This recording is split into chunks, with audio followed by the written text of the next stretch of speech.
Bonjour à toutes et à tous. Soyez les bienvenus à l'écoute de RFI Radio France Internationale en direct de Paris. Il est 17h. Le journal en français facile. Sophie Pouzrat.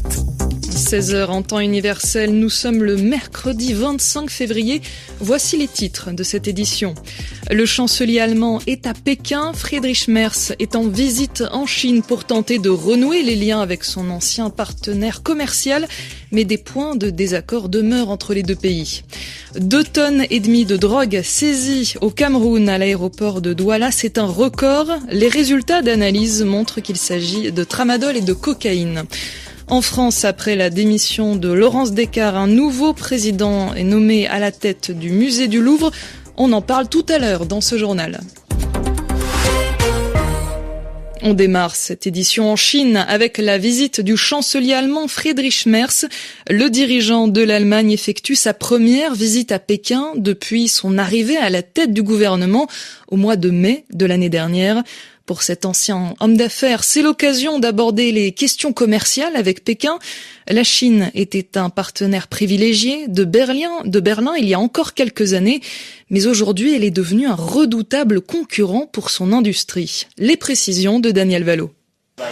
C'est dans le décor monumental du Palais du Peuple que Xi Jinping reçoit le chancelier allemand. Son pays est perçu de plus en plus en Allemagne comme un dangereux concurrent. Mais le dirigeant chinois s'en défend et promet de fructueuses relations à son interlocuteur. Je me réjouis de travailler avec vous, monsieur le chancelier, afin de permettre au partenariat stratégique sino-allemand de parvenir sans cesse à de nouvelles avancées. Durant 20 ans, la Chine a été un formidable débouché pour l'industrie allemande. Mais l'industrie chinoise, devenue ultra compétitive, livre désormais une concurrence féroce aux entreprises allemandes. Friedrich Merz le sait, mais il veut malgré tout soigner ses relations avec un pays dont le marché reste incontournable. Nous sommes 2 des 3 plus grandes nations industrielles au monde. C'est une grande responsabilité, mais aussi une formidable opportunité. Et la délégation d'hommes d'affaires qui suit ce voyage cherche aussi à saisir de nouvelles opportunités dans nos relations. Pas question d'aborder publiquement les sujets de discorde, ils sont pourtant nombreux entre la Chine et l'Allemagne, à commencer par la sous-évaluation du yuan, sans parler des subventions massives réservées par Pékin aux industriels chinois. Daniel Vallot. Et signe que les deux pays veulent faire affaire ensemble, Friedrich Merz annonce que la Chine va commander jusqu'à 120 avions au constructeur européen Airbus, dont l'un des sites de production se trouve en Allemagne. Le chef de la diplomatie iranienne, lui, sera en Suisse demain. Il est en route pour Genève. C'est là que les discussions avec les États-Unis auront lieu. Les deux pays vont tenter de trouver un accord sur le programme nucléaire iranien après plusieurs semaines de tensions et des menaces d'attaque toujours d'actualité de la part de Washington. Mais aujourd'hui, Téhéran se montre optimiste au sujet de cette rencontre. Le président iranien parle d'une perspective favorable à la veille des discussions avec Washington. Et c'est à Washington, au Capitole, que Donald Trump a prononcé cette nuit le traditionnel discours de l'Union devant les membres du Congrès. Un discours de presque 2 heures, et c'est un record, pendant lequel le président américain s'est félicité de son bilan. Il a évoqué un âge d'or de l'Amérique, sans pour autant faire d'annonce majeure.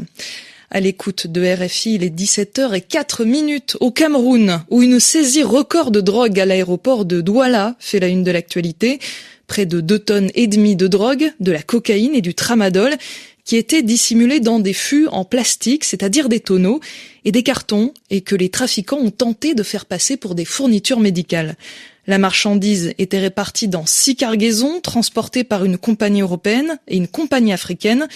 Les saisies ont été réalisées en juin et juillet dernier, mais il fallait le temps pour les autorités d'effectuer des tests sur la marchandise.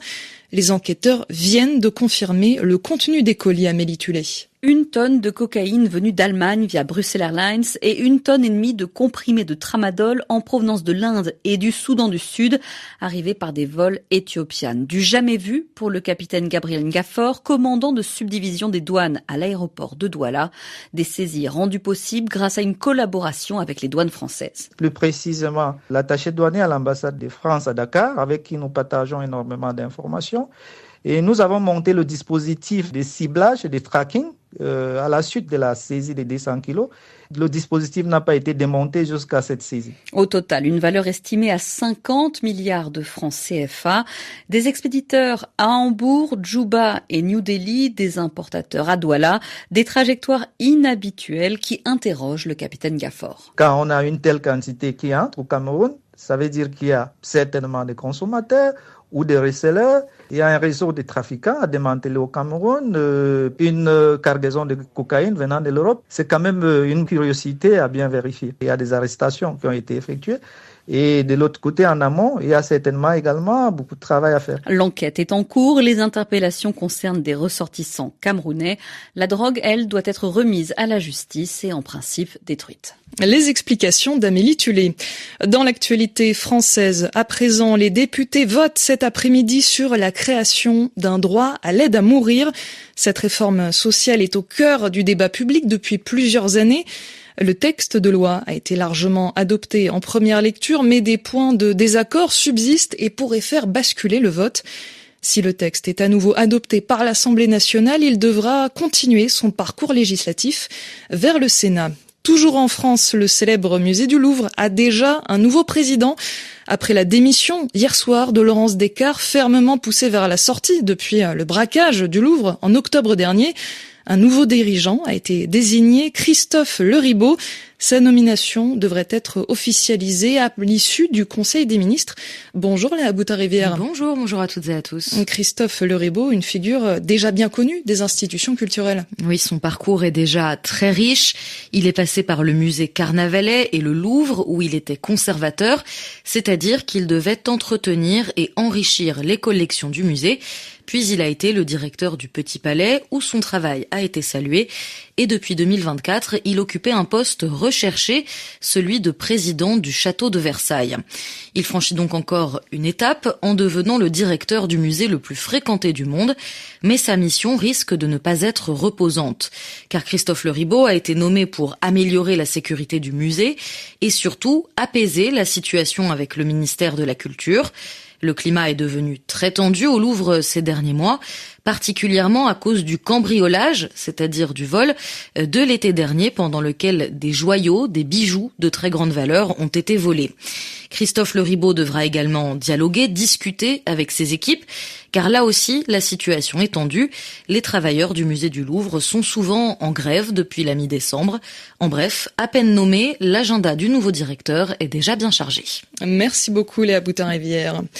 Dans l'actualité, toujours l'agence régionale de santé de la Réunion a confirmé 2 nouveaux cas de variole B, aussi appelée Mpox, ce qui porte à 6 le nombre total de cas recensés sur l'île depuis le début de l'année. 2 nouveaux cas avaient déjà été identifiés en début de semaine. Du football avec une nouvelle soirée de Ligue des Champions au programme, 4 matchs barrages avec à la clé une place en 8e de finale. Parmi les affiches de ce soir, le PSG, le Paris Saint-Germain qui affronte l'équipe de Monaco. Et le club espagnol du Real Madrid fera face, lui, au club portugais du Benfica. Des matchs que vous pouvez suivre en direct sur notre antenne RFI et sur notre chaîne YouTube à partir de 19h50 en temps universel. C'est la fin de ce journal en français facile. Merci de nous avoir écoutés où que vous soyez sur la planète. Vous pouvez réécouter cette édition sur notre application RFI Pure Radio et aussi sur le site internet du journal en français facile. Je vous donne rendez-vous demain à 16h temps universel pour une nouvelle édition.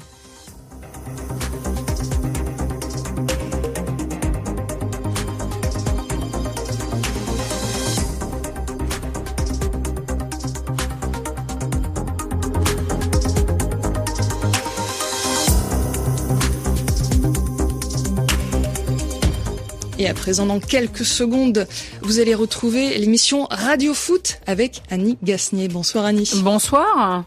On va parler évidemment de Ligue des Champions, on parlera du Paris Saint-Germain qui joue ce soir face à Monaco ou encore du Real Madrid face au Benfica.